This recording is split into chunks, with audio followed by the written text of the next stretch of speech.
Hello, this is my fifth time that I'm going to be sharing my thoughts on something to YouTube. I thought I'd do something a bit different this time. Rather than doing a book, I'm talking about film. And that film is Terrence Malick's The Tree of Life. There it is. So, I saw this film when it came out of the cinema. And yeah, it really made a big impact on me.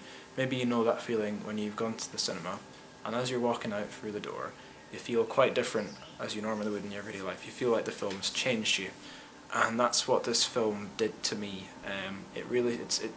For those few minutes when I was coming out of the cinema, I really was feeling quite different about the world and all that, and it's kind of had a lasting effect on me. And it certainly made Terrence Malick, for me, a director that I like to, well, basically a director who I know and who I'm interested in seeing more films by. So yeah, what the film is, it's about this guy called Jack, who's a bit depressed in his modern life in the modern world, and he starts thinking back to his childhood growing up in 50s suburban America. He had a little brother who passed away, I think it was at 19 years old, so he starts thinking about his childhood and his times with his brother, and also his times with his kind of lovely mother, who's played by Jessica Chastain in this film, and his strict, rigid father, who's played quite well, I think, by Brad Pitt. Actually, both those actors do really good in this film. But anyway, those are, and Jack as an adult is played by Sean Penn, so those are your stars for this film. But yeah, there's a few things I really liked about The Tree of Life. The main thing for me was the sequence where, when he's looking back through his memories, it starts, basically, the story's kind of loose and fragmented, but this part of the narrative starts with his birth, goes through his infancy, his time growing up with his newly born little brother, and then on to their childhood together. But yeah, the part of that narrative from about his birth to the start of his childhood, I thought was absolutely amazing, seeing basically the world through an infant's eyes. The director is really good at, getting down low, looking upwards to the angles. He gets the angles and all that just perfect for the way a little person would see the world. And he includes all these moments that we all probably have little snapshot memories of, or we've seen photos of. And watching it, this other kid's life through the eyes of, through the lens, this director's lens, was a fantastic experience for me, and it was just as good, I think, watching it on DVD for a second viewing. There's all, so there's the moment where his mother's first telling him not to throw toys, or the moment when he first sees his newly born, getting a telephone call. Yeah, sorry about that. Appropriately enough, I got a call from my little sister and my mum there, which fits the themes of the film. But anyway, I was saying that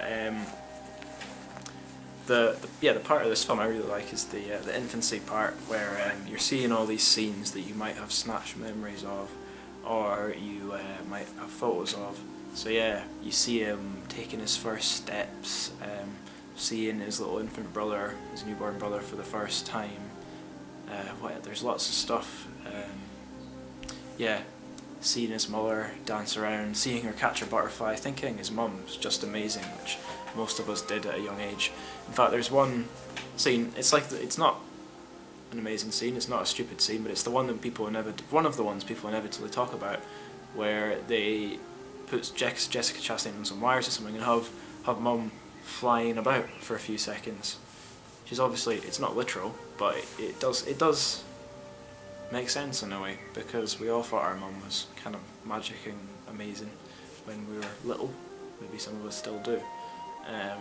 So yeah, I really liked that little sequence in the film. I really liked the way it tied in the memories of this childhood with images of the creation of Earth and the universe. And you might have heard about the dinosaur scene, where it's shot at the same river you see the boys playing in the present day, but there's some dinosaurs that go down to this river, and then one is asleep, predator sneaks up on it, puts its claw on the thing's head, looks like it's about to kill it, lifts the paw off, puts it back down, lifts it off, gives one little tap, and then the dinosaur looks puzzled for a moment and walks away. So it's kind of looking at, when did mercy and grace and all these things like that come into the world?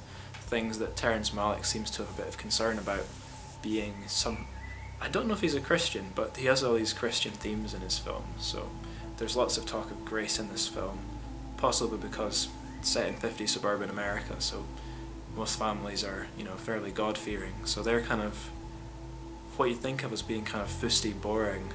Christianity comes in, gets kind of reimagined in this film in quite an interesting and pretty way.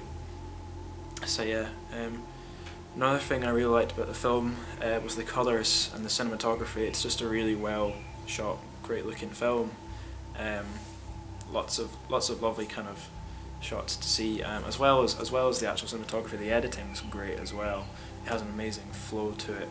Like, one character will move one way and he'll cut to something else moving that way, and it'll just, I don't really know the right words to describe it, but it just flow. A lot of the sequences flow in a really well, unnoticeable but also very kind of visually appealing way that is a few cuts above most films that I've seen. So yeah, yeah, I guess the other big thing I really like in Terrence Malick stuff, especially in this film, is just how he shoots nature. He shoots it in quite an upbeat, pretty way, but he attaches like a special significance to it, like a Garden of Eden, I think is how most people describe it. He just makes it look wonderful, but he also makes it look like it's maybe slipping away, or the characters' problems are making them disconnect it and not see it, disconnect from it and maybe not see it for what it is, or fail to have that connection, even though they're always seeking it.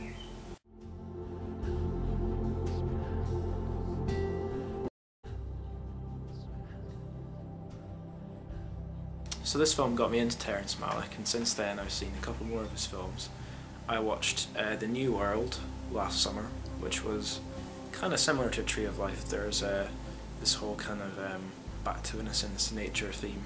It's nicely shot, but I guess the big difference between The Tree of Life and The New World is The New World's just a bit more boring. It's kind of plodding and slow and thoughtful in the same way Tree of Life is, but it's about a historical story and there's nothing done much to kind of jazz it up, whereas Tree of Life, it's got these big amazing bald things about the creation of the universe, but it's also got like the story of a family growing up, and really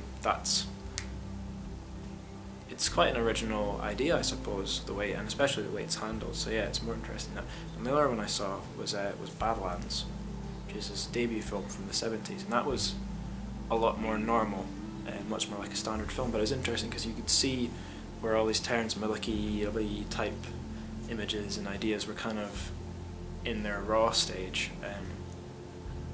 I think one thing I've heard people say about Terrence Malick is his films are getting more and more like a parody of himself, so his style is becoming more and more refined or narrow, less and less like everyone else's films. So Badlands is interesting, because I thought it was not that unusual, not that a kind of stylized film, but you can see the beginnings of the style starting to form.